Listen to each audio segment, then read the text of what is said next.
பொன்ராஜ் பேசினது அந்த டிவிகே கட்சிக்கார பெண்ணு பேசினவளுக்கு தான் அது போட்டிருந்தாரு. இந்த மாதிரி பொருந்தும் அப்படிங்கிற மாதிரி அவர் வார்த்தையை தப்பா விட்டுருந்தாலும் அது வருந்தத்தக்கக்கூடியான விஷயம்தான். ஒரு பொண்ணு என்ன சொல்றா, உங்க தாவேக கட்சியில வீட்டுல 9 பேருக்கு விஷம் வைக்கிறாங்களா, வீட்டுக்காரவரோட எனக்கு விஜயனே அழகா இருக்கிறாரு பிடிக்கும் அப்படிங்கிறா, என் கணவரை டைவர்ஸ் பண்ண போறேன் அப்படிங்கிறா. இதே பொன்ராஜ் உங்க மனைவியை பத்தி பேசியிருந்தாதான் நீங்க வரவேற்று அவருக்கு ட்விட்டர்ல வாழ்த்து போட்டிருப்பீங்க. இன்னைக்கு போய் டிஜிபி ஆபீஸ்ல கொடுத்தார மனு.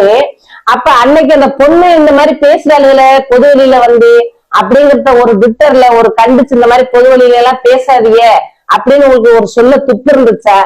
ஏன்னா அதை பேச சொல்லி ரசிக்கிறதே நீங்கதான். ஒரு பெண்ணு பெண்ணாவே இருக்குன்னு அவர் பேசிட்டு போயிட்டாரு. அந்த பெண்ணு பேசுனது ஒட்டுமொத்த பெண்களுக்குமே தலை அவமானம், தலை குனிஞ்சோம். ஏன்னா பெண்ணுங்கிறது எல்லாருக்கும் ஒரே மான மரியாதை, ஜாதிகள் வேற இருந்தாலும் சன்மானம் ஒண்ணுமே. அந்த பொண்ணு பேசினதுக்கு நாங்கெல்லாம் தலை குனிஞ்சோம். இங்க கட்சி ஆரம்பிச்ச பிறகு அரசியல் நாகரிகம் இல்லாம எல்லாருமே பேச ஆரம்பிச்சுட்டாங்க. உங்க வாரியஸ் இருக்கிற அந்த வாரியஸ் ஒரு பெண்களுக்கு போடுற கமெண்ட்ல பாருங்க.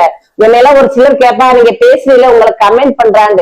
நான் சொல்லிருக்கேன் அந்த கமெண்ட் மயிரும் கூட சமம், நான் கண்டுக்கிற மாட்டேன்னு சொல்லிட்டு போய்கிட்டு இருப்பேன். 50 பேர் செட்டால ஒரு இடங்கள் பிரிச்சியலா, ஒரு வருத்தம் கொண்டியலா, ஒரு தார்மீக பொறுப்படுத்தியலா. உங்க மாவட்ட செயலாளர் செந்தில் ஒரு முஸ்லீம் கூட்டு உள்ள போனாரு. அப்ப அந்த இடத்துல அவன் புருஷனே எடுத்து வீடியோ விட்டான். அப்புறம் என்ன சொல்ல சொன்னீங்க, திமுக தான் இதுக்கு காரணம், மானங்கட்ட திமுக. ஏண்டா வந்தவங்க எல்லாம் ஒரே திமுகத்தோட பேசிக்கிட்டீங்க, நல்லா பேசக்கூடாது. திமுக தான் உங்களுக்கு அறிவே இருக்கு. அப்படின்னா பள்ளிவாசல்ல மசூதியில போய் நோம்பு திறக்க போயிட்டு முஸ்லிம்களை சப்போர்ட் பண்றாங்களாம். முஸ்லிம்கள் மட்டும் வாங்க, நீங்க எல்லாம் வராதீங்க. நீங்க நாடாமனா எல்லா மக்களுக்கும் தெரியும். நீங்க சாயம் கூட விரைவில் வெளுத்துரு, கொஞ்சம் பொறுத்திருந்து பாருங்க. உங்க வர்க்கர் வாரியசரை வச்சு ஒவ்வொரு கமெண்ட்களை பார்த்தா அப்படி நான் பார்க்க மாட்டேன், பசங்க சொல்லுவாங்க. நான் சொல்லுவேன் செருப்பு சமாவைய போடுற கமெண்ட் நான் போய்கிட்டே இருப்பேன். அங்க பாலியல் நடந்துச்சு, இந்த பாலியல் நடந்துச்சு, அதெல்லாம் நடத்துறது நீங்க என்னடா நடத்திட்டு நீங்களே சங்கூதி கொடுத்துருக்கீங்க. திரும்ப பாப்போம், பொறுத்திருந்து வெயிட் பண்ணி பாப்போம்.